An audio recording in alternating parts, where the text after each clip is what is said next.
Madam, এই নেন আপনার ফুল। এই নাও। না ম্যাডাম, টাকা লাগবে না। আরে রাখো, আরে রাখো।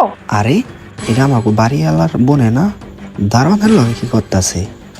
দারোয়ানে ফুল দিতেছে, আবার টাকা দিতেছে।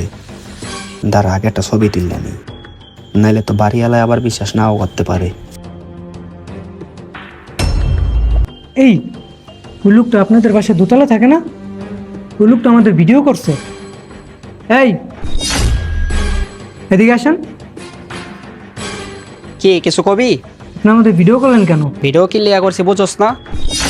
তুই যে আমাদের বাড়িওয়ালার বোন রে ফুল দিলি, এটা যদি আমি তারে কই সে তো বিশ্বাস নাও করতে পারে। এর লিগে আমি ভিডিও করে রাখছি, আমি তারা দেখামো যেন সে বিশ্বাস করে। আরে ভাই, আপনি যা দেখছেন সম্পূর্ণটাই ভুল, বিষয়টা তেমন না। আরে থাম, আমি নিজের চোখে দেখছি। তোরা পর অস্বীকার করবি দেখেই তো আমি ছবি তুলে রাখছি, যেন বাড়ির মালিককে দেখাইতে পারি, সে যেন বিশ্বাস করে। আরে ভাই, বিষয়টা হচ্ছে আমার বাসায় ফুল হয়েছিল, সেই ফুল ম্যাডাম দেখছিল, তখন ম্যাডাম আমার কাছে আগেই চেয়ে রাখছিল, তাই ম্যাডামের জন্য আমি একতরা ফুল নিয়ে আসছি।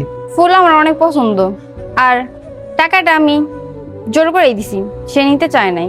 আরে হয়েছে, থামেন। কি হয়েছে না হয়েছে সব কিছুই আমি দেখছি। আপনারা যতই মিথ্যা কথা বানায় বলেন না কেন, যদি তার ফুল দেওয়ার ইচ্ছা থাকতো সে আপনাকে অন্যভাবে ফুলটা দিতে পারতো।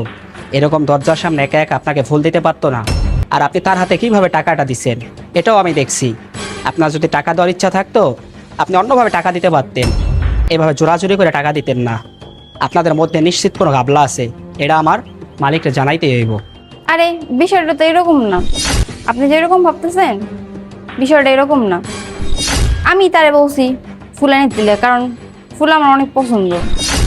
দেখেন ভাই, কারো বিরুদ্ধে না জেনে না শুনে মিথ্যা অপবাদ দিয়েন না ভাই। আর শুনেন, আপনাকে কিভাবে যে বাসা থেকে বের করতে হয় এটা আমি ভাইয়াকে সুন্দর মতন বুঝিয়ে বলে দেবো।